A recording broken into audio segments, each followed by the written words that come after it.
Добър ден, колеги. Hello, good afternoon, everyone. And I'd like to welcome the members of national parliaments, first and foremost, who are taking part in this interparliamentary meeting. I'd like to remind you that today's meeting will be divided into two sessions. The first will be devoted to digitalization and the future of work, and the second one on inequalities in member states.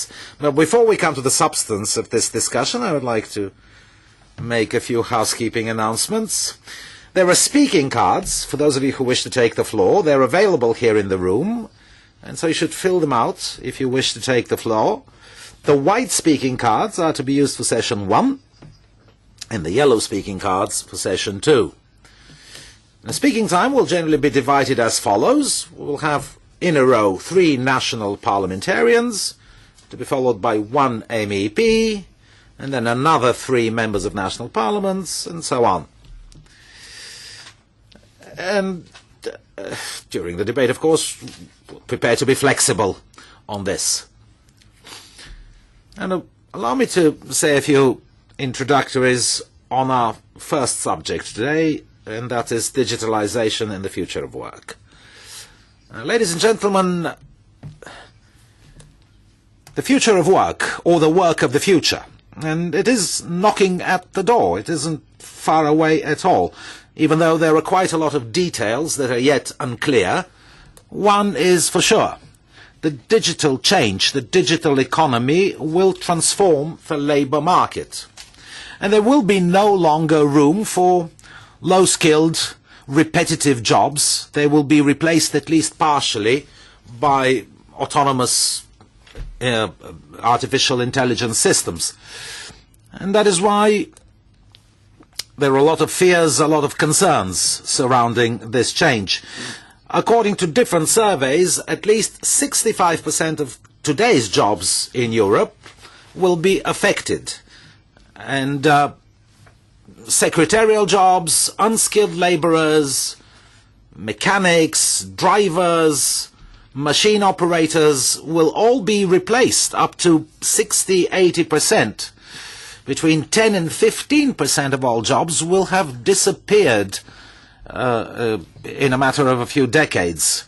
And this is a major turning point. In previous industrial changes, a mere 4 to 5% of jobs would be substituted. But there is also good news. And due to automation, due to robotics, new jobs are emerging, interesting ones too, in terms of creativity and interaction with machines. These are the jobs of tomorrow. And this is why we're speaking in terms of the fourth industrial revolution. That is the digitalization of the economy. And of course, member states are at different levels in terms of that revolution. In my country, it is only starting today. But one way or another, good education will be key to success in this economy. More than 10% of employers in the European Union in the coming years will need highly qualified personnel. And of course, IT, technical expertise, online competences, these will be very much in demand. And this doesn't mean that human jobs will disappear. Again, I'm saying, it is all a matter of interaction between the old and the new. And in the spirit of realism, I hope that today we will face all these questions and try to find some answers to them before we even think of regulation, of making the law for tomorrow. We have to look at possible business models, the reconciliation of professional and family life, tripartite interests, collective bargaining, social dialogue, and so on. And there is going to be a new kind of digital worker. who will have various avenues of fulfillment depending on the technology at hand. So we have to ask ourselves about the profile of this digital worker whose work is only assisted by a digital machine, or a worker who is an IT expert and can model the machine or the robot. Then what about labor law? We have the employer and the employee. Will these hold in tomorrow's digital world?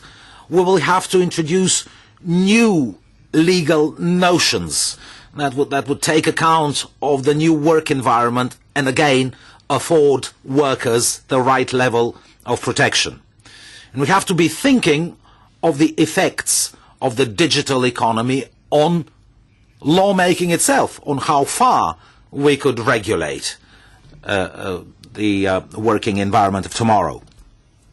So the European Union, national governments and the social partners have already started a debate with a view to setting out the political agenda and the legal agenda for the appropriate level of protection for all workers.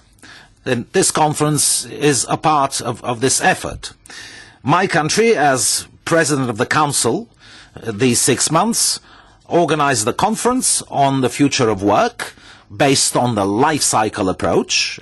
The conference will be held in Sofia, and the conference will discuss all these matters, employment and digitalization, and hopefully the conclusions to be drawn at that conference will be taken into account in conclusions of the Council to be adopted in June. As a co-chair of today's conference, I very much hope that it will be a useful and interesting exercise.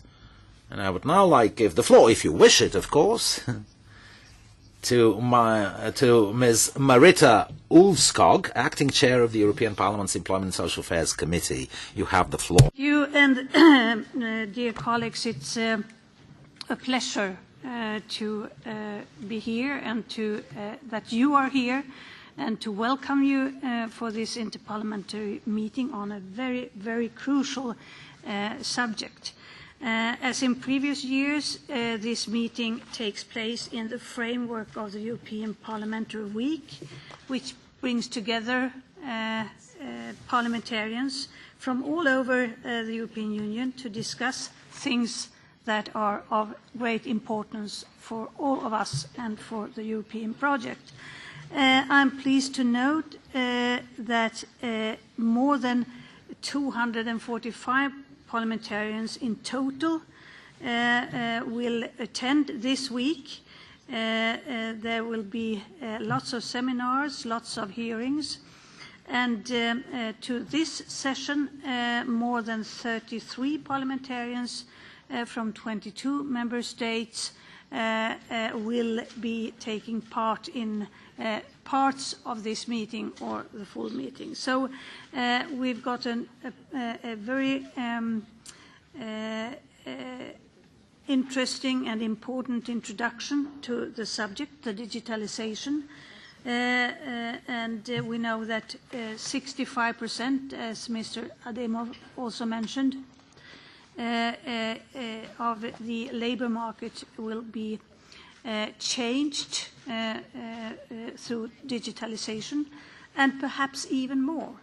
Not only the labor market, but the society, the democracy, our everyday lives. So it's really a huge subject to to plunge into, and I think that you will hand over the floor now to the next speaker.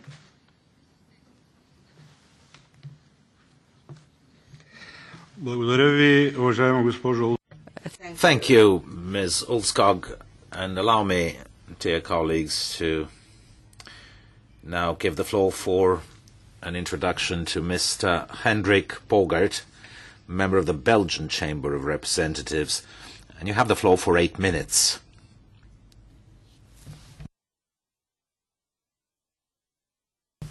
For inclusive economic growth emphasizes a major shift in post-structural Europe, namely the digitalization of our economy and with it the changing nature of work.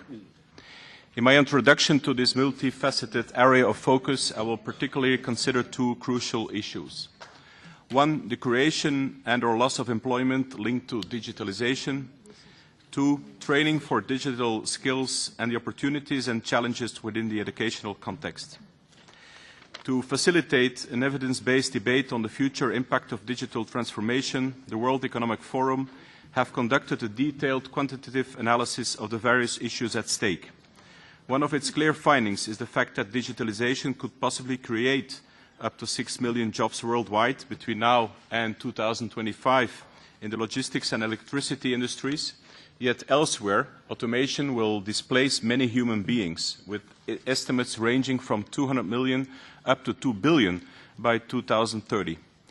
A very wide range which makes the political debate difficult, since it is not sure nor predictable where exactly we will end. Furthermore, there is great uncertainty and even fear related to wages and working conditions. The question is then how we can proactively tackle the challenges we face. Strong leadership is required to set the path and create a sustainable framework for businesses and individuals towards this new paradigm. A workforce willing and able to embrace the new digital economy cannot just be a next generation project. It is here and now, colleagues, in our European Union of 2018, our union of values, that fundamental decisions need to be taken to make sure that we do not leave any willing individual, company or organization behind. In other words, we need an all-inclusive strategy to accept both new business and career models. Indeed, the potential inequality and wage deflation or even social unrest requires urgent action to prepare ourselves for a digital future. According to research by the World Economic Forum, we have three categories of jobs, distinguished by the varying nature of codifiable tasks within the role. First, in the race against the machine, specific job roles, such as clerks and administrative staff, or truck drivers will gradually be lost. Others will run with the machine, such as surgeons, these being mainly professions that rely on cognitive and social capabilities. Finally, there is a category we can define as running faster than a machine or running a different race. These are the new jobs, or the roles in the creative arts or those that involve managing data and machines.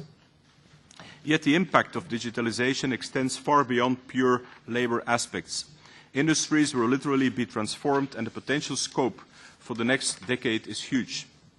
Dear colleagues, we are also talking about a potential value opportunity of as much as 100 trillion by 2025 on a cumulative basis.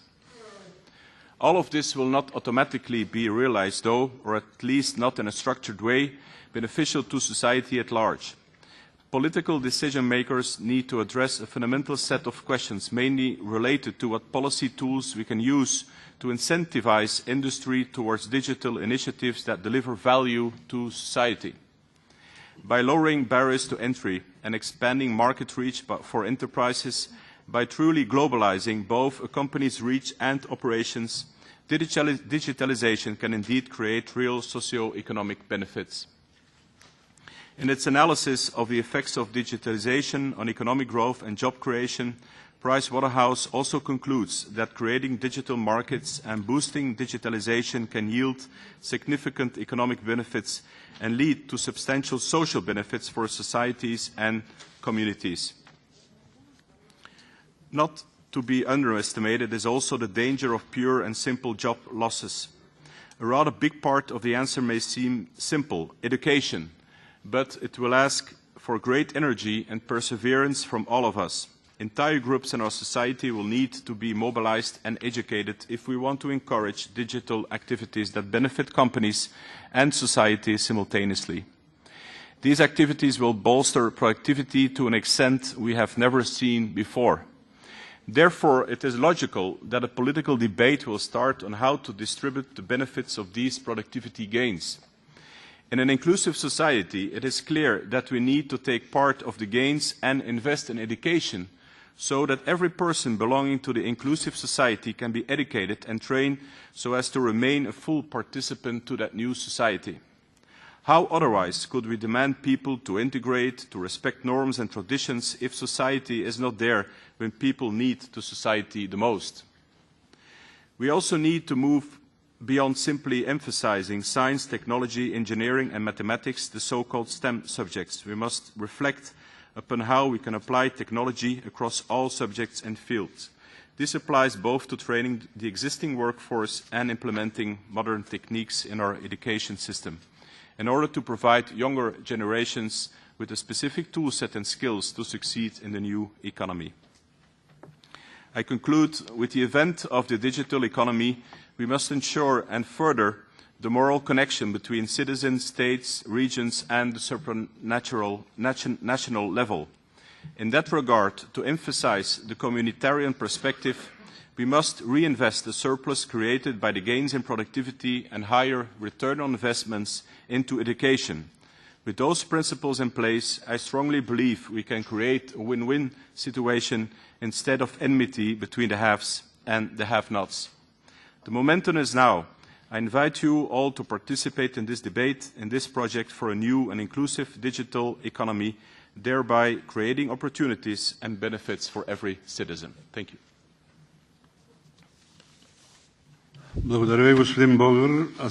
Thank you. And now, allow me to give the floor to Ms. Rocío de Frutos, member of the Spanish Congreso de los Diputados. Good afternoon, everyone. I'm delighted to be here to discuss this specific topic. I and my party think that everything to do with the digital economy, robotics, digital platforms, networks, all of this is introducing very new elements into the world of labour, hitherto unknown. And of course it raises many questions as to whether we're going to lose jobs, whether jobs will be created, what skills we're going to need. I'm going to focus on three main issues which I consider are important, connected to digitization in human terms and with respect to worker rights. So we're very concerned, and I'd like to start with one issue that I consider to be key. In other words, digitization and the digital economy is happening at a time where we're seeing the precarious nature of work becoming absolutely normal. So digitization is coming on top of deteriorated working conditions. Poor workers, part-time workers, workers with short duration contracts. So it's coming at a very complex time where there's a great deal of uncertainty anyway. And in fact, what's happening in my country is that it is increasing the level of uncertainty. And first of all, I'm referring to the digital platforms. At the moment, some people think digital platforms are a way to create jobs. I'm not saying that they're not necessarily, but what we're seeing happening in my country is that it's not creating decent jobs. In my country, digital platforms, according to the indicators, are leading to new forms of exploitation. The digital platforms in Spain are creating the last link of impoverished workers. And that's because we're experiencing a new phenomenon. The digital platform doesn't consider itself to be an employer. So what we're seeing is that all the workers, such as the drivers or the riders who are working for digital platforms, are being treated as self-employed workers, whereas in fact the only thing they're contributing is their labour. So they are effectively self-employed workers, but it's not as if they're developing this as an alternative, but they're actually doing it to make a living as their only form of work to earn money. So basically, these workers are effectively what we call the bogus self-employed. So they are actually signing up as self-employed workers, but effectively they're bogus self-employed. So in a situation where uncertain labour contracts are becoming widespread, we're seeing the digital economy coming on top of that and exacerbating the situation. So it's simply one extra element of uncertainty. We need to ensure that digital platforms and that robotics and networks should actually give our people decent jobs. And another issue of concern to us, in fact, let me give you an example about that. Everything to do with networks. We are hyper-connected. We are communicating all the time. We are hyper-informed and we're hyper-exposed.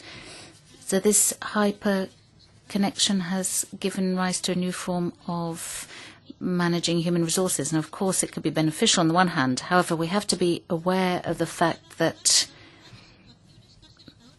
this is giving rise to unknown scenarios in terms of labour law. And we have to be aware of the fact that these situations can lead to a great deal of uncertainty for workers. And these can have an impact on the workers' private life, on their working time, on the fact that they have to be permanently at the beck and call of the company. There are psychosocial risks because of the extreme exposure of the workers. So we, the states, have to set up the right labour framework. Now, in some cases, there's been a serious deterioration. And the third issue I want to raise is that of training. Now, it's true that we are all aware of the fact that training is absolutely key and a key element of digitization. However, what is happening is that the need for training actually presents a bit of a trap. In Spain, for example, a lot of EU resources, for example, the Youth Guarantee, we haven't actually been able to use them for our young people. We haven't been able to train them for what is coming. In my country, for example, dual training, well, we might have helped people who are in low-skilled employment, for example, hairdressers or waiters. We're not actually helping people with new technologies. And there's something else that I'm most concerned about, that there are a lot of workers who are actually going to have to leave the labour market and are not going to be able to get back on it because they don't have the right skills. For example, workers over the age of 55. So if we don't want to live in a dystopia, in a completely perverse, unhealthy society, we've got to be able to provide solutions to all these people who are going to be completely helpless and have no resources. They're not going to be able to find jobs, having exited the labour market. If they don't have skills or qualifications, it's going to be very difficult for them to get back into the labour market, particularly when it's all been digitalised. So, of course, the digital economy, yes, it can give us a lot of opportunities, and of course it's a reality. We cannot ignore that fact. However, we must not allow it to act as a further spur to uncertainty. So, apart from a situation where uncertainty has become the norm, the trade unions and social partners have lost a great deal of influence. So we're in a very complicated situation, but we must not allow digitization, robotics, the web, and these platforms to be a way to impoverish even more workers and to have more workers who cannot get a decent job. Thank you very much for your attention. Thank you, Mrs. Rosario del Frutos. Now I give the floor to Mrs. Claudia Müller, member of the German Bundestag. Having heard the detailed exposition of my colleague, I don't wish to repeat everything. I'd just like to touch on some points that weren't covered. I think we all agree that digitalization is one of the biggest watersheds in our time since industrialization, and jobs and whole professions are disappearing, but at the same time, new ones will be created. Hard physical work will in the future be done by robots and machines in the future more than it has been hitherto, and that means people will be able to have a longer working life, and in Germany and in other European countries as well, where we are affected by demographic change, we will have to change the way we work. So there are opportunities and there are risks of digitalization. I'd like to touch on two or three. One of the big opportunities in the change of the ways of working are having a longer working life. The opportunity is that we can remain in our companies and at work for longer, but there will be challenges, because how are we going to learn throughout our lifetimes, not in schools, but in ongoing training, not in periods when we're unemployed, but all workers, whilst they're employed, and not only in big companies, and in particular in the smaller and smallest companies, which certainly hitherto in Germany have been underrepresented when it comes to allowing such kinds of ongoing and vocational training to take place. An inclusive labour market, well, that can actually be promoted by digitalization, and opportunities can be created to allow people with certain restrictions to be better integrated into the labour market, aids, technical assistance, and things that allow people to work better for longer. Digitalization gives us tremendous opportunities there. One of the main platforms upon which we can build, and where Germany is strong, is in technical infrastructure. These things can only be implemented if digital infrastructure is available in all parts of Germany and Europe, and it needs to be uniformly available. Otherwise, we'll experience what we experienced in the 19th and 20th centuries. That is, that development tends to lag behind in rural areas, and in Germany we have transfer rates of less than 10 Mbit. Now, I'm from one of those areas myself, and so we know that this is a huge impediment to growth. Another big impediment, certainly thinking about this from the point of view of the workers, is people having to work or being able to work around the clock. Now, this does mean you can have a better conciliation of home and work. You've got the possibility of your home office, which means that working times can be more flexible, but at the same time, it means that we have to think about protecting workers. Labour time legislation will have to be accommodated. Rest periods, travel periods, these are concepts that have to be brought in line with the new requirements of the world. Otherwise, we'll tend to achieve the opposite of what we want to achieve, and that is, instead of allowing people to better conciliate home and work, they will find that they will be having to work all the time. And this is one of the big issues that we have to think about. Better protecting workers with the presence of these new possibilities.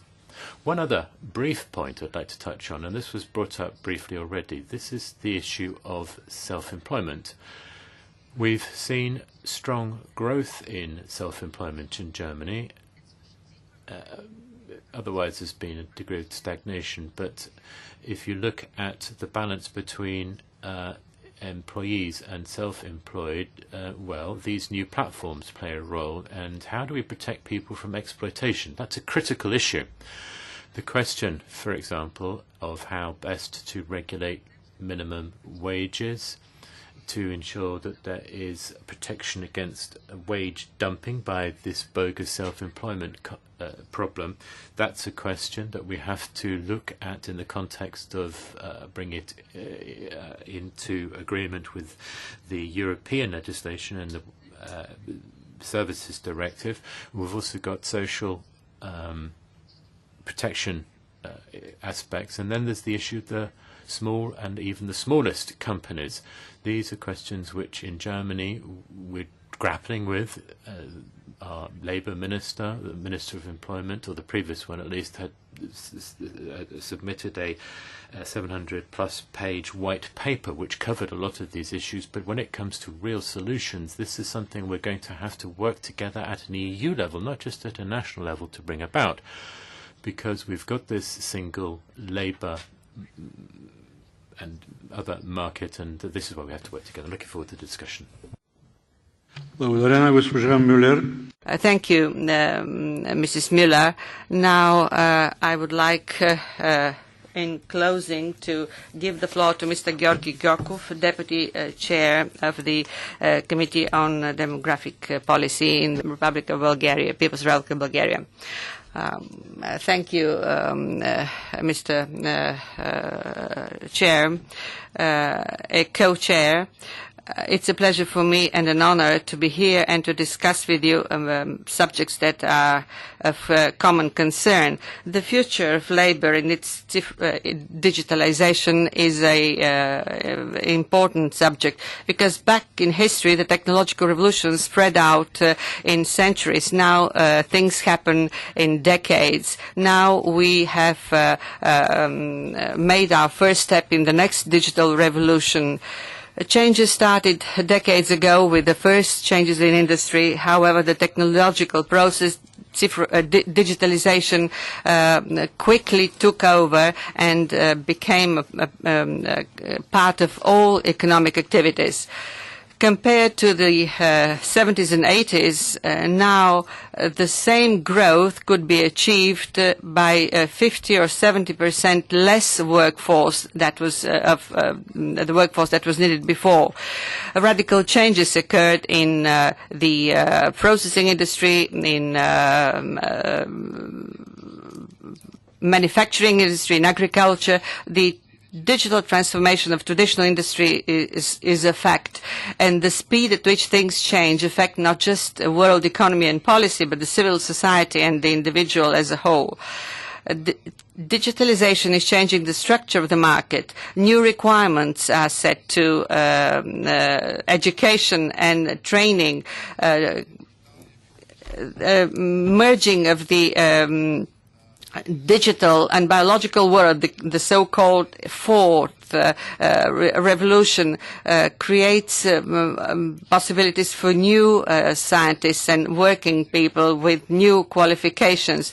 This is a chance but also a risk, and if it's too early to say how far the changes will take us, there is no doubt that technologies change faster than the habits and mindset of workers. There are two scenarios for the future of the world and European market. There are two schools of thought. Some think that there will be a danger of unemployment, deepening inequality, social unrest. Others even predict a shrinkage of 30 to 45% of the economy until 2050. There is an optimistic school of thought, though. The physical labor, which will disappear in a number of spheres, will lead to open up new horizons. The workforce will be highly qualified. The human potential will be focused on innovation and creativity. The link between the boundaries between production and the market will be abolished. Of course, there will be challenges and problems. First, the disparities between the member states in the world, in the European Union. and their qualifications of citizens in these countries. If we want to be one whole, we need to work for convergence in this area. The initiative should be merged in a broader framework, and we should never allow a Europe on two-track Europe on two speeds. Digitalization affects life of people. It will radically change the labor market. If due to automatization 40% of the workplaces were disappeared in previous decades, now 10 to 15% of the workplaces will disappear as a result of digitalization. And here comes the question what these people will do. The easiest answer is the unconditional base income. The European Commission has discussed this issue, but there are differences of opinion on that. Besides the rights of workers and the relations between partners is of importance. The employers the relationship between employers and employees will change with the tripartite negotiations will change. Europe in 2020 will have about 25 million unemployed jobs due to the fact that people lack the adequate qualifications. How shall we find the people who will fill these jobs? The answer is these people should go through the adequate training. This is why in the coming decade the European Union should mobilize all its potential. The academia, the trainers, the civil society, all should pool their efforts to train the younger generation for the new challenges. People could start working in digital jobs and as entrepreneurs they should be able to create jobs in the same areas.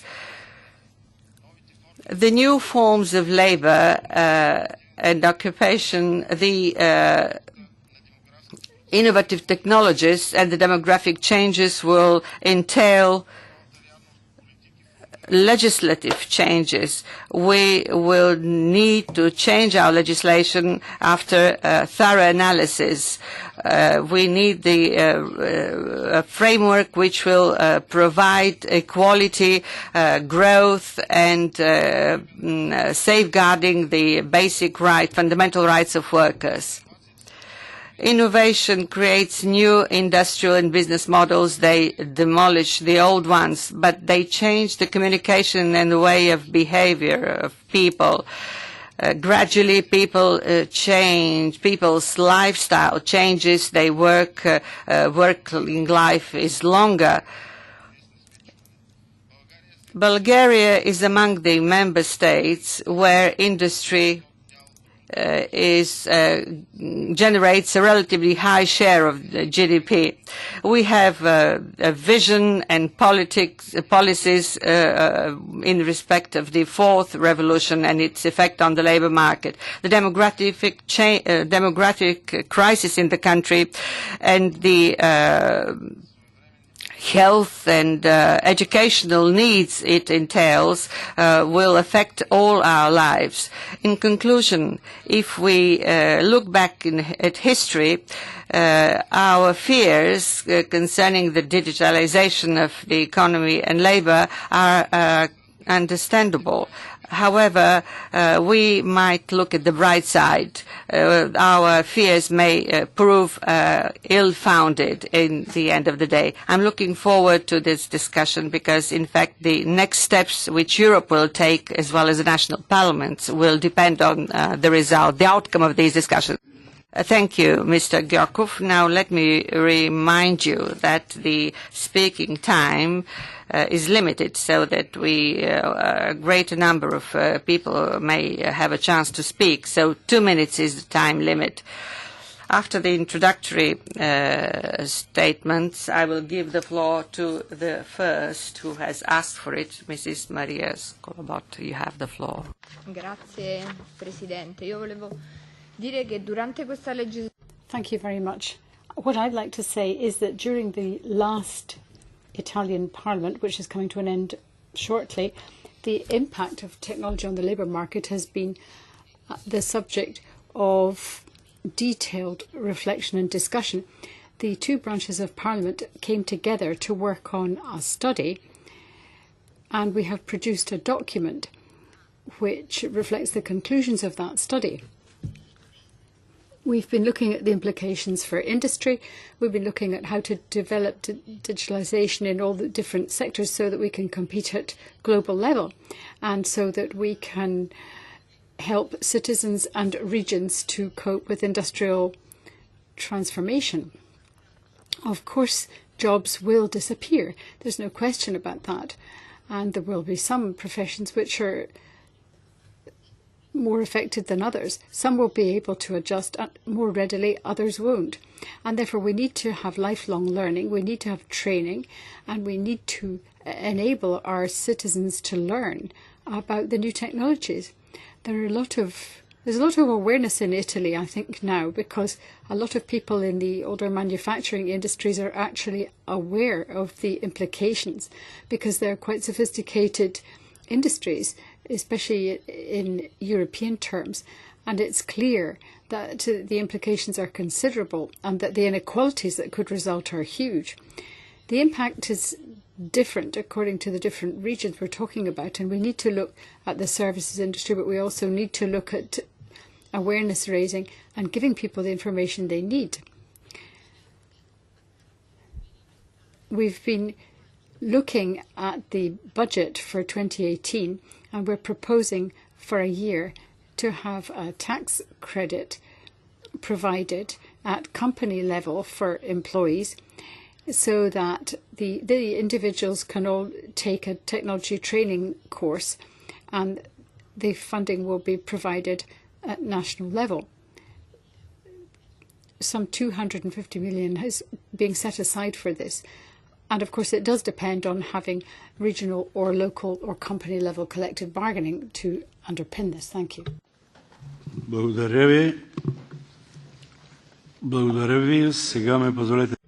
Thank you. May I now give the floor to Mrs. Svetlana Angelova, Deputy Chair of the Committee on Labour and Social and Demographic Policy at the Bulgarian National Assembly.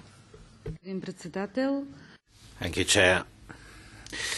Globalization and new technologies are causing fundamental changes in work, the labour market, and the demand for skilled labour. And this is all very dynamic, and it includes both the loss of jobs and the creation or the transformation or the relocation, indeed, of new jobs. And these are both of critical significance to both workers and employers and industrial relations as a whole. And these trends can be seen in all sectors of the economy, even though in some sectors of the economy they're much faster, much more intensive. Digitalization sort of overshadows the demand for new skills in the labour market. Skills in the field of IT, of information and communications technologies, as well as new skills altogether: mobility, flexibility, autonomy, people skills, teamwork, problem solving. So governments must act on a timely basis to make sure that the labour force of tomorrow is fully capable of becoming employed if growing unemployment is to be forestalled. And which also means that policies must be better targeted for the creation of sustainable and high quality jobs, including in ITC. Defining the right skill set that employers would look for, projecting those skill sets over a period of time, is the first step in effective social policy making, including education, training and employment. Using innovative approaches to establish a closer link between what is on offer and what is in demand on the labour market are part and parcel of productive high-quality employment, and making sure that the economically active population remains economically active in the new digital context. The European Union, national governments and social partners must start a discussion immediately so as to develop the political measures and the legislation that would ensure the right level of protection for the entire labour force, including the self-employed, who are often enough leaders in new technologies. Thank you. Thank you, Ms. Angelova. And now the floor goes to Mr. Nikolaos Marios, Chair of the Social Policy Committee of the Greek Parliament.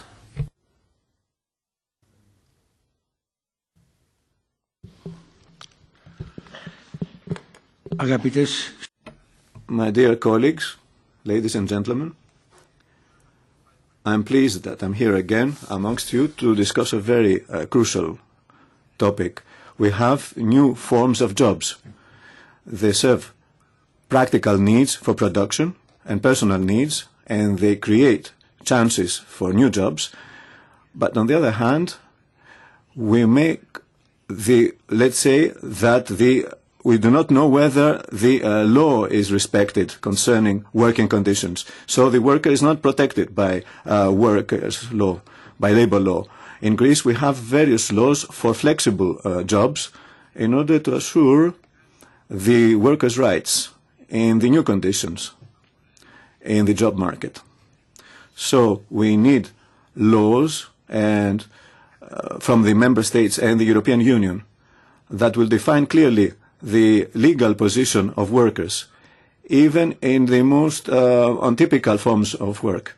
We need to have guarantees so that we're certain that we do not have uncertainty in the job conditions. And we have to face the problem if the law is not implemented and the working conditions are not implemented. And the workers should have the right to be able to appeal to the authorities and should be able to impose sanctions. And we have to reduce inequalities due to various working contracts.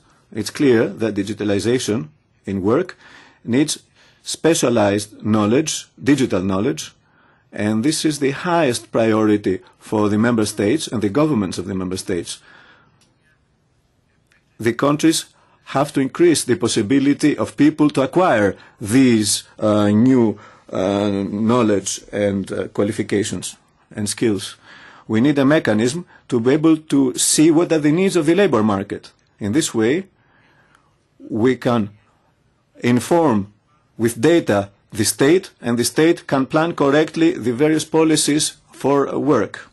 It's clear that digitalization, as you said initially, as the colleague from Spain said before, digitalization will create very big political and social dangers and risks in an era of a crisis and of inequalities. So I would like to mention what Protagoras said thousands of years ago, before discovering digitalization, a new technology. He said then that of all things above money is human being.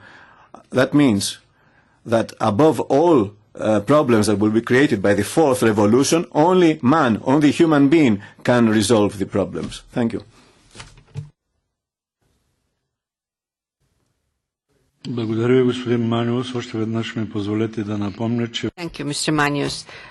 Let me recall that the time limit is 2 minutes so that a greater number of colleagues could be able to participate. Now, may I give the floor to Agnes Interios, a member of the European Parliament. You have the floor. Thank you, Chair, and thank you, dear colleagues, for being here in the European Parliament on this topic, which is a very good topic at this time, because I think my compliments to the Bulgarian presidency for putting the future of work on the agenda. It's also on the agenda of the ILO. There are member states taking part in this working group on the future of work, and I think it's important that we make some progress in facing the future. And I'd like to come back to the remark made on the platform workers, because here you see that those platform companies, more often than not, are working not only in one member state, but doing this in different European member states, and also trying to push for their policies in the different member states at the same time. And we are not very well prepared for this whole file. You rightly mentioned the risk of precarious work in the platform economy.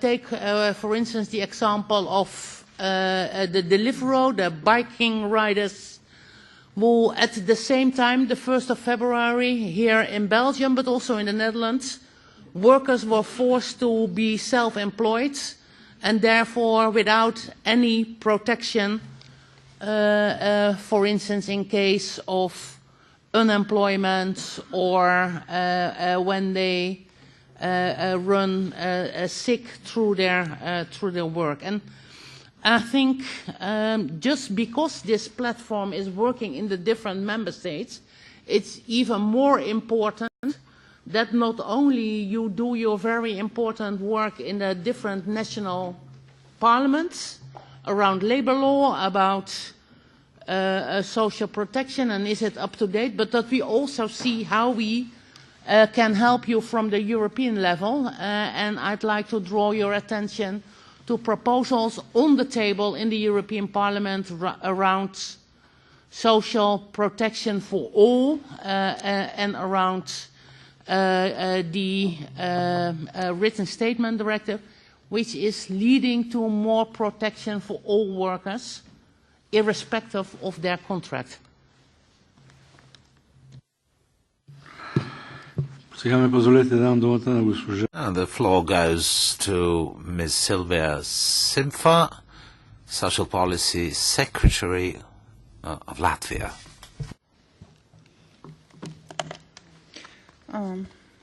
Good afternoon, dear colleagues. When speaking about how we can make more flexible the labor market, we have to think about different types of employment. At the same time, we cannot forget about the social insurance. If we ignore these things, then we have a negative impact on the possibility of development of these people. It also has an influence on the pensions.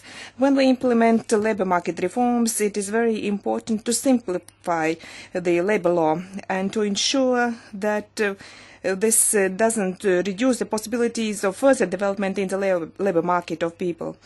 We have to provide a comprehensive answer. We cannot focus only on the labor policy. The workers who still are going to lose in the course of technological reforms, they have to get access to lifelong learning. Lifelong learning measures will foster the growth of productivity and will reduce the risks of unemployment. Aging of the society is another challenge, and for that we need successful involvement between the government structures and social partners. This is especially important in the area of health and safety at work. The government of Latvia in 2016 confirmed the active aging strategy to ensure better working conditions in Latvia. The strategy encompasses several measures, including the raising of awareness, the voluntary evaluation of businesses and also the evaluation of the quality of work. It is also important to think about how we can use better the potential of our workers, how to improve healthcare services. We in Latvia are aware that there is still a lot of things to be done in this area. Thank you very much.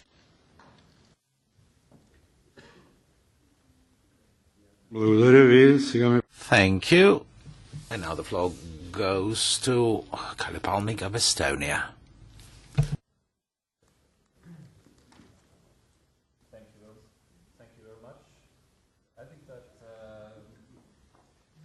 Thank you very much. Sorry. I think that during the discussion we are trying to solve the problem from the wrong angle.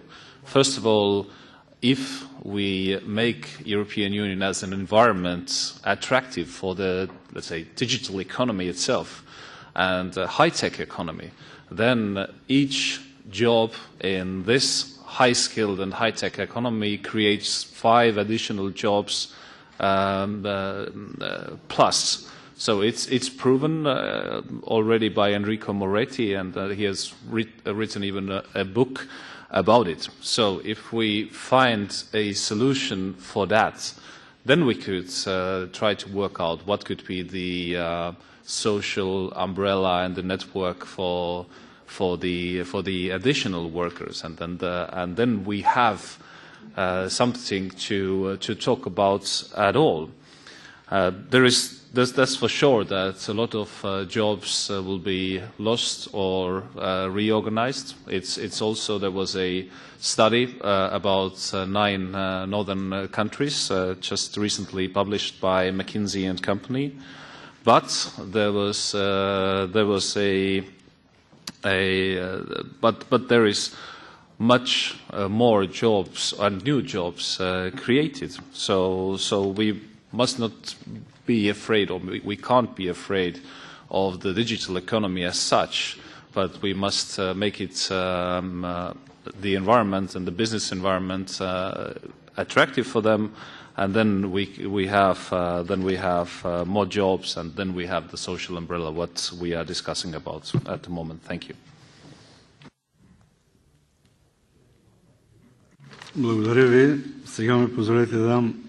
Thank you. May I now give the floor to Sofia Ribeiro from Portugal, MEP. Sr. Presidente, concordando com o que disse. Thank you very much. I agree with what was just said. Robotics, automation, all of this is part of an inexorable process, and we have to prepare ourselves for that development, and it's a development that is well underway. And we now live in a world where being able to program is as important or more important than being able to read almost. So what we have to work out is how to deal with this challenge when it comes to human beings, and also for companies that have to face up to this. Young people need to be trained. We need to make sure that trainers themselves are properly taught, because they then need to teach young people, and you need to have lifelong learning. So in universities and in companies, there needs to be this training and education in robotics and automation. There is the other challenge that we need to face up to, and that is how we do this without aggravating social and regional disparities. I'm from a remote region, the Azores, and we are very familiar with this problem, being able to access technology or information or knowledge, know-how, and being able to get hold of the financing that would enable us to bring this about. And the Azores and other parts of Portugal have similar problems in that regard, and we need to make sure that it's not just cities and towns, but also the regions and the less populated areas and the more far-flung areas that are able to keep pace. The third challenge is adapting the labour market, and making sure that we have policy in place that would enable people to develop flexibility in the workplace, part-time working models, distance working, to not exclude but to include people who are further away from the knowledge centres so that people can train themselves up. So to finish then, I would ask the members of the panel how we would be able to face up to those three challenges.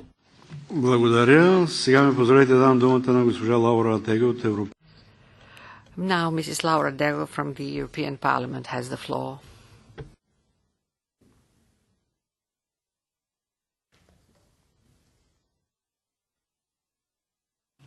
Очевидно е, че тук ли?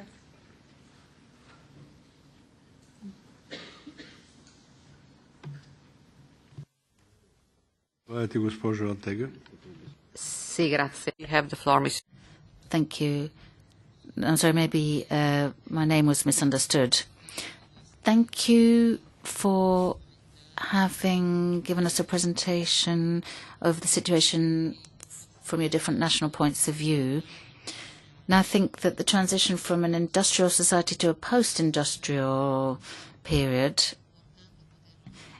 is something that we have to analyse and be able to preempt changes. However, my impression from what I can see is that not only are we running behind, but I think we have a lot of catching up to do. And today we're only just starting to get to grips with the changes that are going to affect the labour market and have already begun to do so. But we need to analyse these as quickly as possible with efficient instruments. Now, I think that we need to be able to build on people's skills and change our training and educational models. However, we might do this with our young people who are so-called digital natives, whereas I'm a digital exile, as it were. But I'm wondering how we can actually try to stem the effects on the majority of the workforce who might not have those skills and for whom it might be harder to re-skill.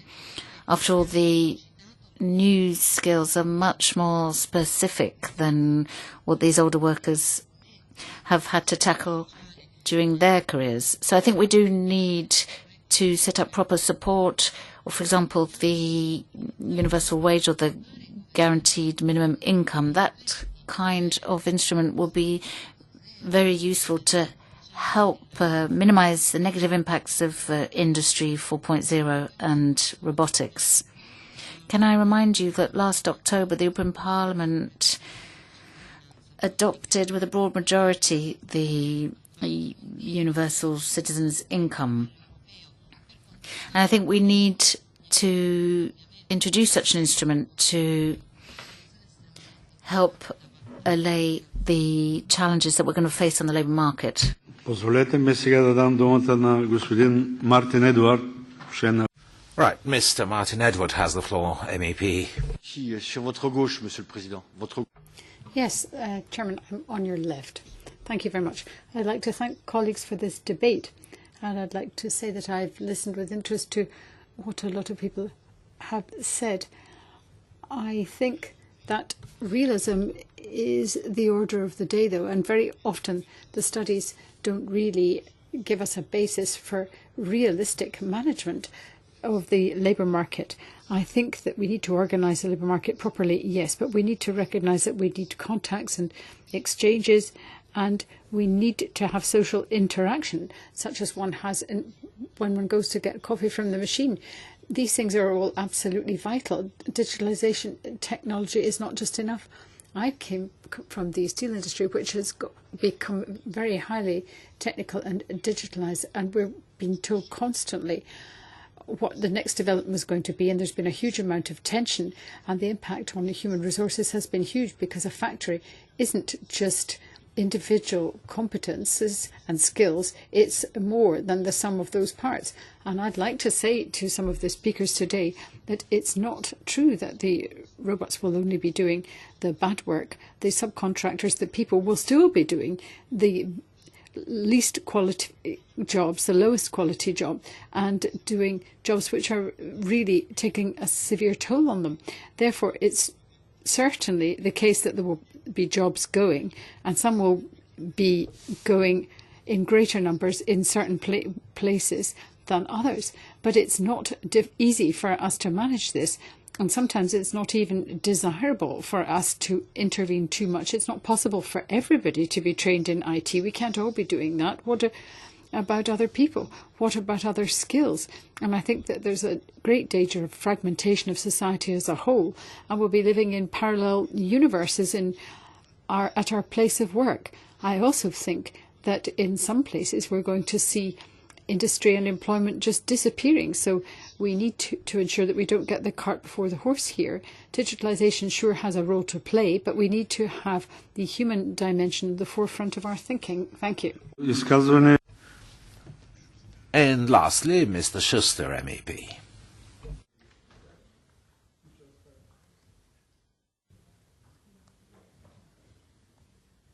Благодаря ви. Приключваме с заявилите. Oh, thank you. That doesn't seem to be the case then. And this is it for our list of speakers.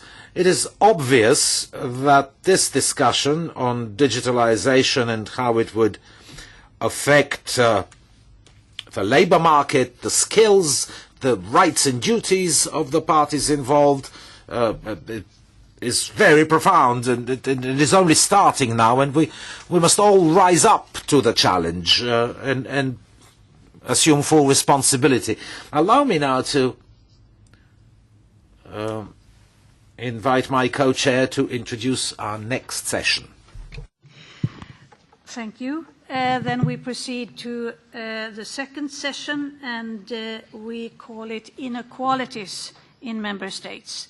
We have already discussed, of course, inequalities, but now we can concentrate on that subject. And I want to ask you to leave and give place for Ivan Bartolo, Jan Kreiner, Radka Maxova, and Svetlana Angelova to take a seat up here.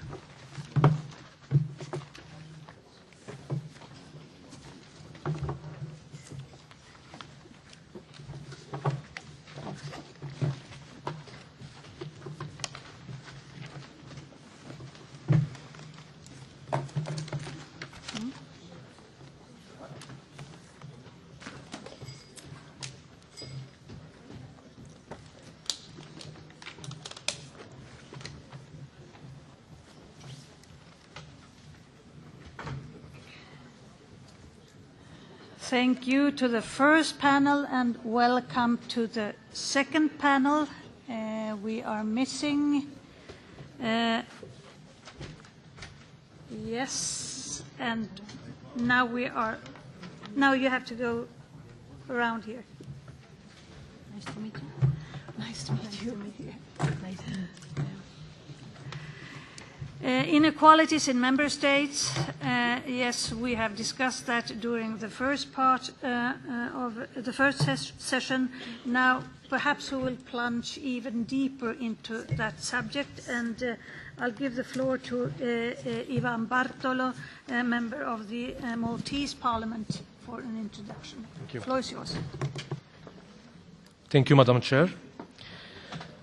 At a time of rapid social and economic change, it is important for social and political order for our society to be able to believe that we are all part of the same civic community, despite our differences.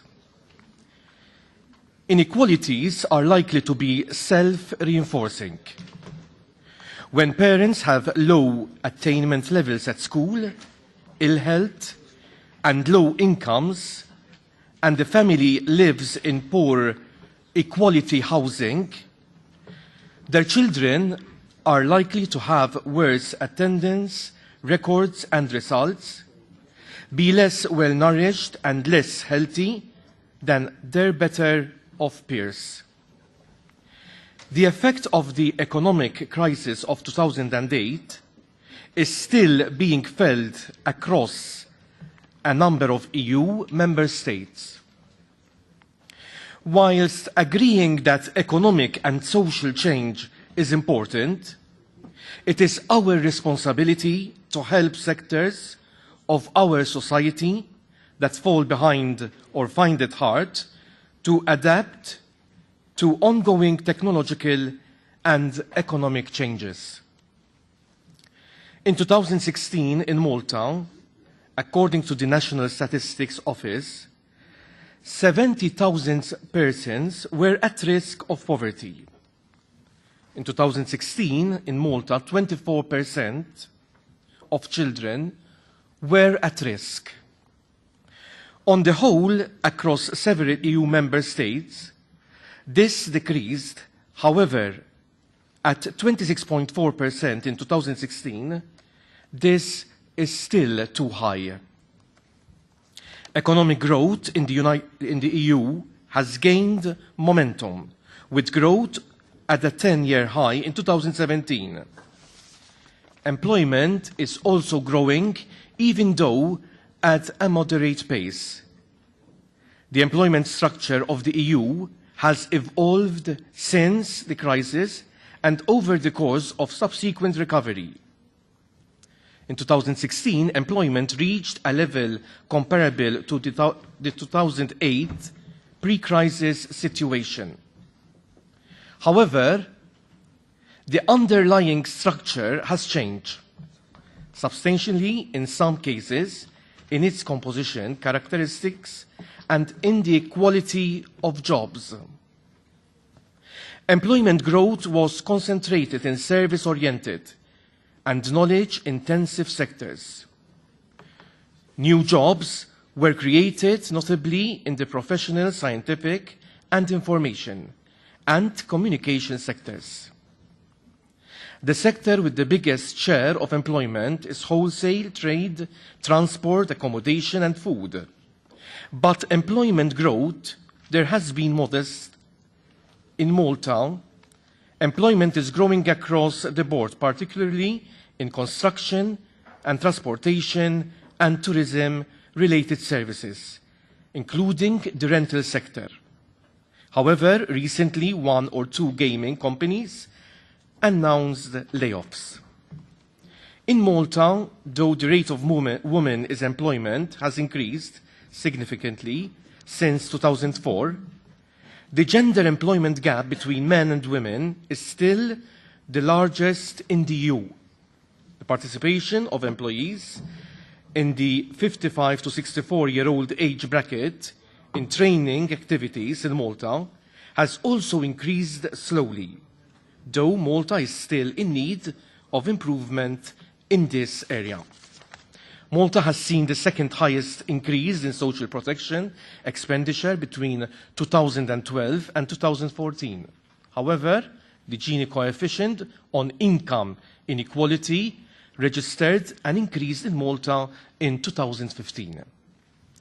Furthermore, the number of persons up till the age of 59 that were at risk of poverty in Malta increased in 2015, whilst those with severe material deprivation experienced a decline in the same year. Today's as well as young workers in the future are likely to face a double burden. In general, they will pay higher contributions than today's workers and receive a lower pension, and today's pensioners when they retire. The adequacy of future pensions is likely to be negatively affected by both the impact of more fragmented work careers and the general lowering of pension generosity following increased demographic dependency. The double burden will persist, at least, as long as demographic change continues. It will affect all age sectors that will be part of declining workforce and will thus reach into the next century. Policymakers therefore face the challenge of reducing the double burden for future cohorts. Thank you very much for your attention. Thank you, Mr. Bartolo. Then I give the floor to Jan Kreiner, member of the Austrian Nationalrat. 8 minutes for you to... Okay, I'll try to stay below. Thank you very much. Tomorrow is social justice, social inequality or equality day, so it's a good day for us to talk about equality or inequality. I see various inequalities in our societies, in our member states.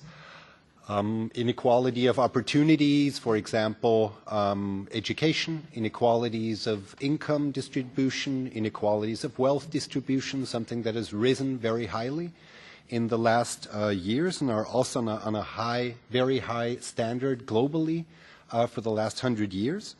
But also the inequality of taxation. If you compare the taxation on labor income to income of wealth or income of capital, then the taxation of labor is a lot higher. If you look at corporate taxes, you will see that the effective tax rates for small companies are a lot higher than for big companies. The bigger a company, the smaller the taxes they pay. Even though the law might be the same for all, the big companies have better possibilities to use the law in their favor. And I see that a lot of the discrimination is based, or some of the discrimination is based on, of the inequality is based on discrimination. Discrimination by sex, women being paid less than men, on race, people with the wrong color of their skin, people with the wrong first or last name, and that have therefore worse opportunities for jobs, etc. But there is also inequality based on law. And since we're all lawmakers, I would talk about 3 subjects where I think that we can change, that we can make the world more equal or less unequal. The first that I already said when I talked about the inequality of taxation.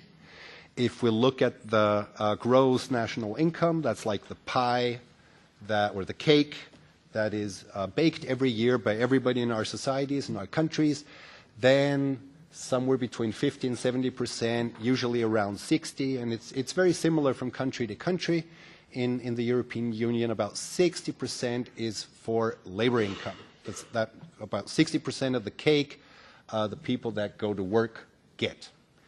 And about 40%, it differs between our countries, between something between 30 and 50, but usually around 40% is for capital and wealth income. And if you look at the other side on the tax burden, who pays, like of these 2 groups, who pays for which amount of taxation, then the people that work for their income, labor, they pay between 75 and 90% of the taxes. Usually it's over 80. They get 60% of the piece of the cake, but they pay 85% of the taxes. And on the other side, capital income, there's also people behind that, where I'm talking about people at the end of the day, that get about 40% of the cake. They pay for 10 to 15% of the taxes. And that is because of the laws we make. And I think even the European Union looked into it and said that labor income is taxed broadly around 40%, and capital income is taxed at around half of it, if it's taxed at all. So I think one of the things that we as lawmakers can do is that we take that we see that that taxation is not produces such much inequality and is so unequal in the way we produce it. If you look at how inheritances, capital gains, capital income, rents, dividends are taxed on the one side, and labor is taxed on the other side, I think in all our countries it will be at least twice as high if the capital side is taxed at all. So I think that is one thing that we could change and one thing we could talk about. The second is I talked about the very high standards of inequality when it comes to wealth distribution in our societies. Usually, historically, we've had that before, and there were three methods that were used that brought it more to equality. The one was revolutions. The second was big wars. I wouldn't recommend either the first and the second. The third was something that the United States did, and that was progressive wealth and inheritance taxes. They started in the 30s, and till within a generation they managed to make a much more equal society when it came to wealth distribution, even though they never had a war on their soil in that time, if you exclude Pearl Harbor. And I think Pearl Harbor was the game changer in the question of wealth distribution within the society of the United States. And they did it through progressive wealth taxes and progressive inheritance taxes. And I think they peaked in the highest inheritance tax, if I have it correctly in mind, was 77%. That means if you had a very big inheritance, you paid 77% taxes. I'm not talking about the Soviet Union or some communist state. I'm talking about the United States of America, and they had these high taxes. And it helped them to create a more equal society. So I think we should talk about effective wealth and inheritance taxes because they're the best way to reduce the inequality of wealth distribution in our societies.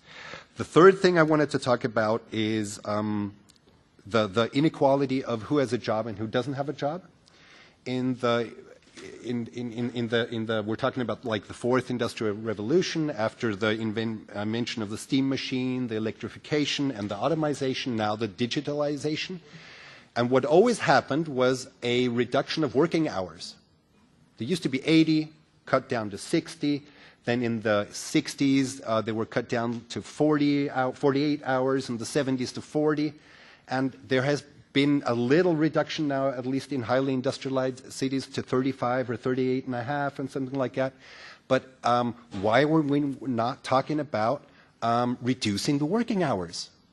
Always when we have a big new invention and productivity rises through new inventions like the steam machine or automation, and now through digitalization, we always had a reducement in working hours. And it's something we should talk about now. Why don't we go down to 30 hours or 25? In Germany, some industrial companies do that. I think VW has a 24-hour week for a lot of their employers. And the wages are still high. So I think that is a third point that I wanted to make before my 8 minutes are over. Thank you very much. Thank you very much. I will now give the floor to Madam Radka Maxova, member of the Czech Chamber of Deputies, for your intervention. Please. Děkuji, dámy a pánové. Thank you, ladies and gentlemen. I'm going to talk about a slightly different topic than the previous speaker. We need to realize one thing. Nowadays, we need to know not only how the changes in society affect the whole society, but how proportionately are these changes and influences distributed. Does everybody benefit or just some people? All societies are always divided into groups, and there are various shares in wealth, in their power, and in terms of prestige as well. But if you want to reduce social inequalities, it usually only leads to a different kind of inequality. So what we need to focus on is the reasons, the justification. Why is it acceptable for inequalities to exist? I'm very happy about the fact that the Czech Republic has been evaluated as one of the best as far as the social exclusion, poverty, etc. are concerned. However, as far as the availability of formal childcare, that is not very, the provision of that is not very good in the Czech Republic. And as far as mothers of children under 6 years of age and their participation in the labor market is concerned, their share is 9% lower than childless women. The Czech Republic doesn't really have a big problem in terms of internal inequality. According to OECD statistics, our Gini coefficient is around 0.26%. 0 is total equality in terms of salary, and that means that in the Czech Republic the differences are very low within the EU. Sweden is 0.27, Slovakia 0.25.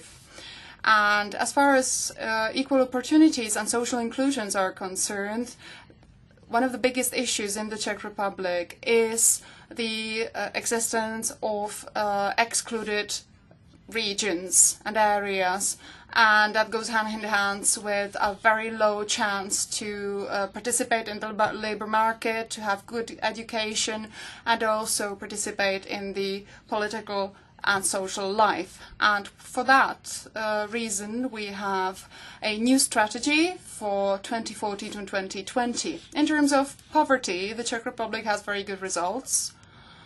According to Eurostat results, in 2016, compared to 2008, the poverty risk and the risk of social inclusion has decreased. It was 1.375 million people. The category that is most at risk is women, of course, compared to men. As far as poverty is concerned, the highest risk for households with the unemployed people, it's 52.6% of these households. And the share of these people has increased in the Czech Republic. And also, there is a very high risk for incomplete families and for families with children where the former partner does not pay alimony, child support. So, if we want to be ambitious in the Czech Republic within the EU 2020 strategy, we need to focus on on reducing the number of people at risk of poverty by 100,000 by 2020. I think Europe should focus on single parents and parents who do not pay child support. I think there are lessons to be learned from other countries, and we should focus on trying to establish, maybe not equal, but at least adequate conditions. Pay gap and pay inequality, there are several indicators that we can monitor. Usually, most of them focus on comparing the percentages of the wealthiest people and the poorest ones. According to a survey done in 2015, the 10% of the wealthiest persons in the Czech Republic had 5.2 times higher income than the 10% of the poorest households. Usually, we focus on the pay inequality coefficient. And for the last decade, this coefficient is usually around 3.4 to 3.6. And there is no progress as far as this trend is concerned, so this coefficient remains stable. Compared to other countries, the Czech Republic has, like many Nordic countries, a very similar value. However, it is more interesting to focus on the individual social groups in terms of pay gaps. We have very high inequalities among pensioners. We have many times mentioned self-employed persons today, and for these persons there are very big differences in terms of income. However, in the Czech Republic, the income distribution is very proportionate. And that is because there is a very wide-ranging redistribution of income. And this is what the so-called Robin Hood Index focuses on. It focuses on how much income should be redistributed in order for people to have, let's say, at least approximately similar incomes. In the Czech Republic, we would need to redistribute only around 1/5 of the incomes generated by the poorest social groups. I'd like to say in conclusion that nowadays it's not really the case. Yes, I'm finishing slowly. We shouldn't be focusing on the pay gap only. Of course, the real social inequality is lower than incomes and income-related indicators tell us.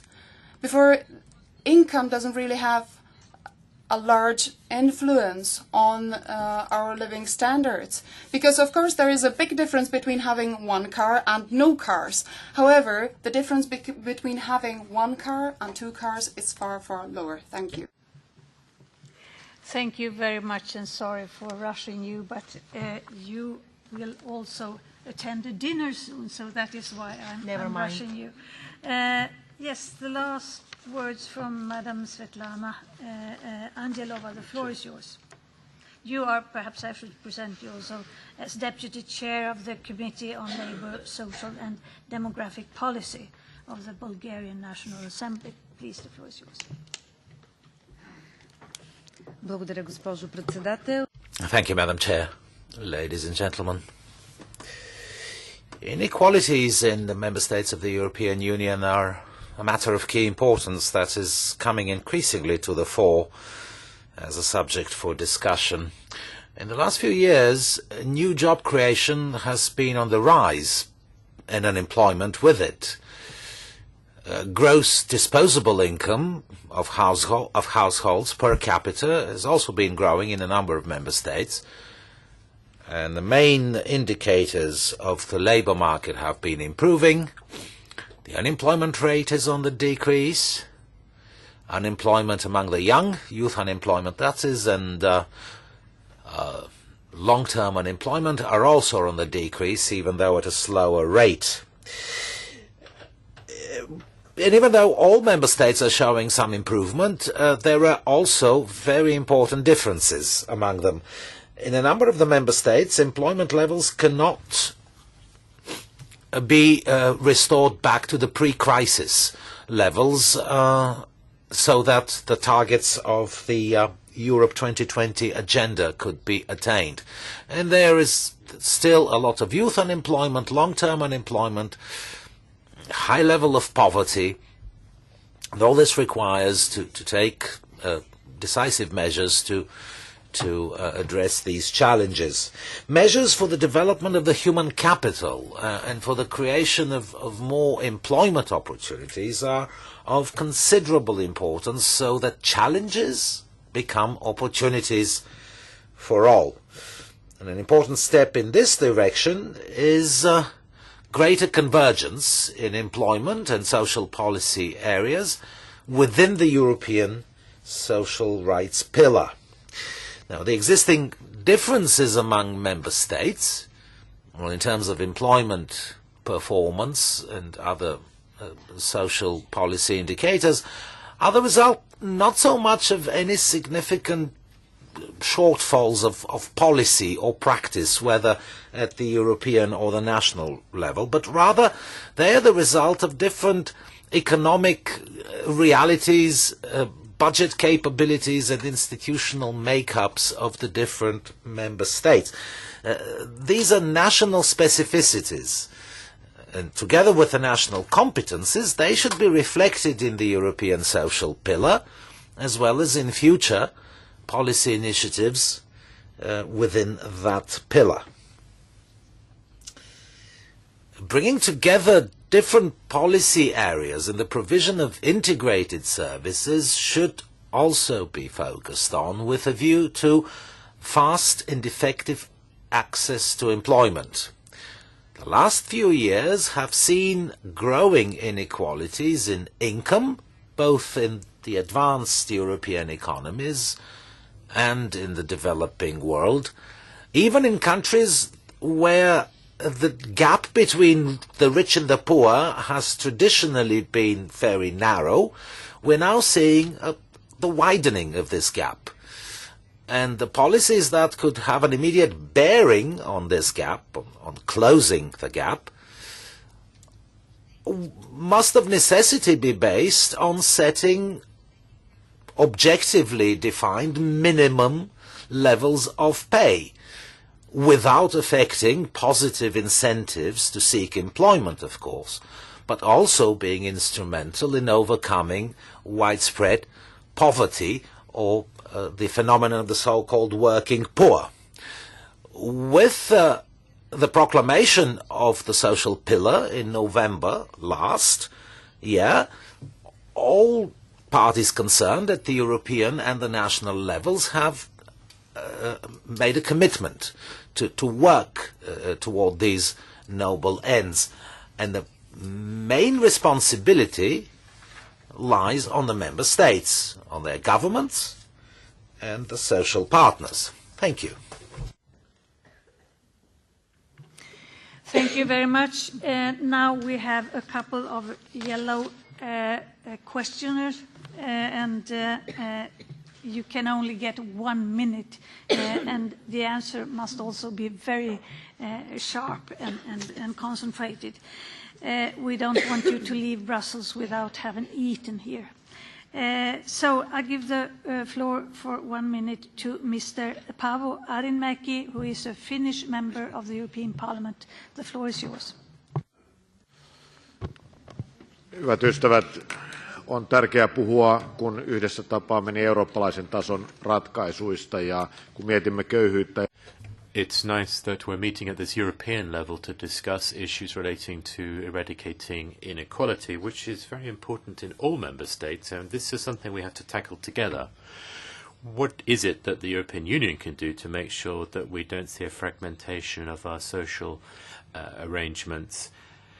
And within the European Union, we have seen tax dumping, we've seen a levelling down of wages, and we've seen tax havens where companies are paying very little compared with what they would pay in other countries. So if there's competition between countries when it comes to tax, then that leads to a situation where people aren't paying sufficient tax, and it makes it very difficult then to fight and eradicate poverty in our different social systems. So what pan-European methods might we have to solve these problems? These are the kind of things that we're trying to find here.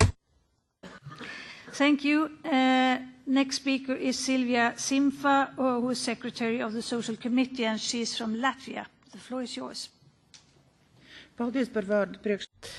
Thank you, Chair, Madam. Latvia has defined as one of their main challenges to reduce disparities in the level of income. Compared with other EU member states, we have quite high differences in the level of income, and over the recent years the pay gap has reduced, although still 30% of wealthiest people receive 6.3 times more income than those who are at the level of risk of being poor. Therefore, it's very important to increase the level of income for families with children, people at the age of pensioning, and it's very important to introduce changes in the accessibility of public services, and the member states should pay more attention for inclusion, social inclusion especially. Thank you. Thank you. Then I'll give the floor to Georgi Pirinsky, a member of this committee, the Employment Committee. This is our room, and he is a very important member in the committee which owns this room, you could say. Georgi, the floor is yours. Thank you very much, Madam Chair. Бих искал да приветствам. I would like to welcome the Bulgarian members of Parliament. Welcome to the Committee on Employment and Social Matters. I would like to underline that inequalities, the complex of inequalities, is the central challenge before the European Union and before the European project, because the differential of over 3 times of average salaries between the lowest and the highest is unsustainable, and it leads, among many other things, to what is called social dumping in the West and what is called earning a living wherever this can be done in the East countries. So what is the answer? At the European Union level, this is reinvigorated social, economic and territorial cohesion. At the national level, this is rebuilding the welfare states along what Mr. Kruger, I believe, among others, was indicating. Thank you.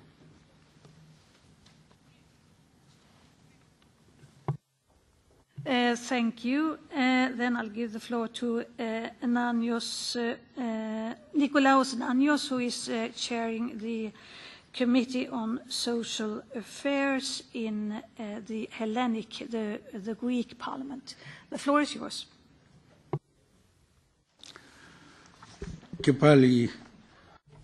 Once again, I say hello to you.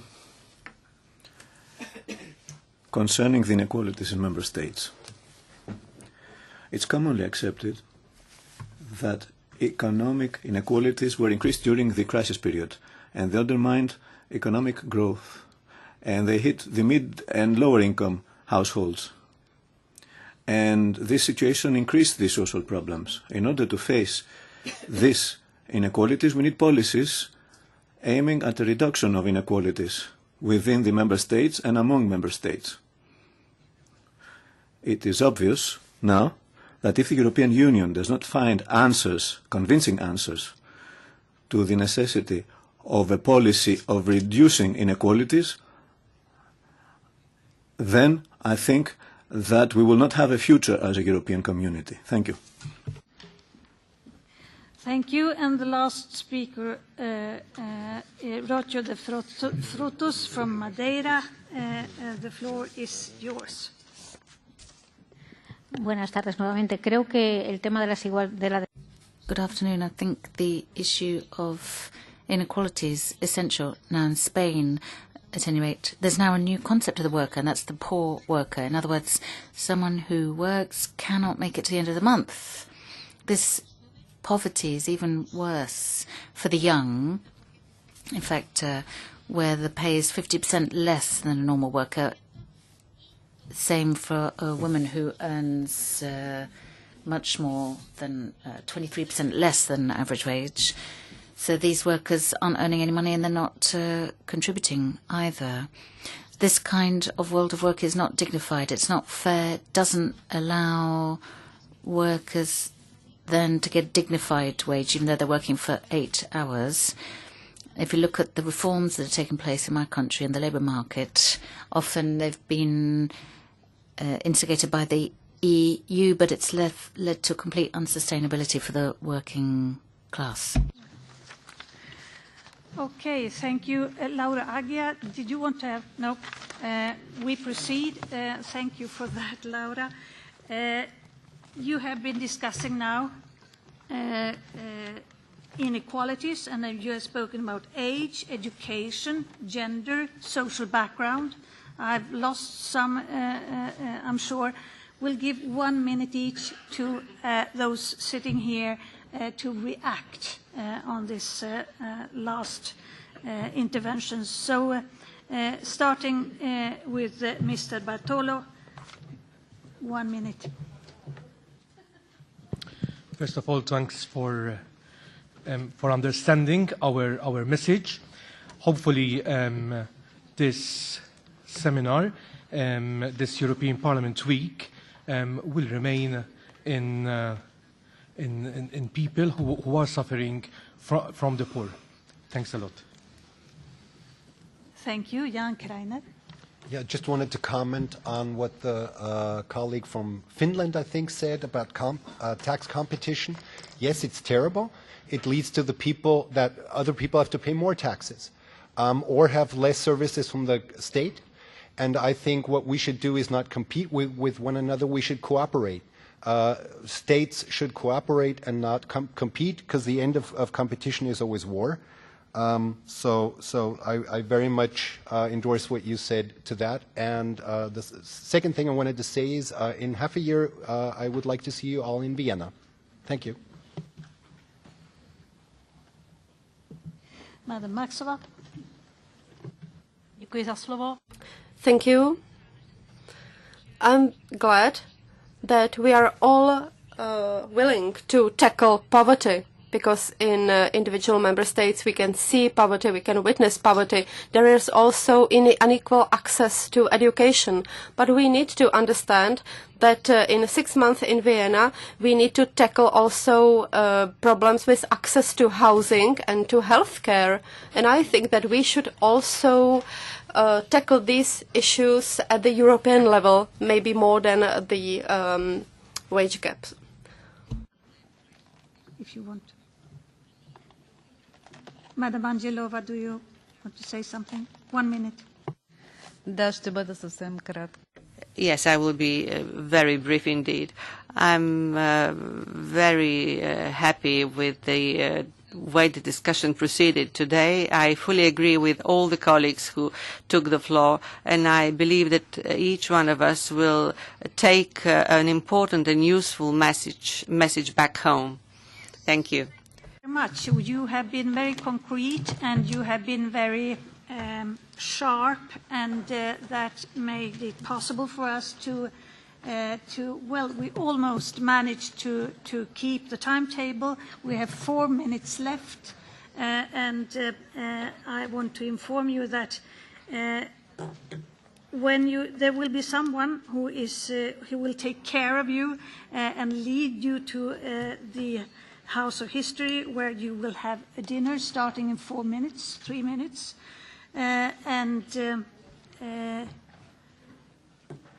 you must be aware that you can't come back here when you leave the building and go to the European History House. So if you have any bags or things here, bring them with you, and then someone will lead you to the right spot. And I also want to thank the interpreters for having done, as usual, a fantastic job, so that we can understand each other. And those sort of debates, we have them now and then, rather often in this committee, because you are visiting the social and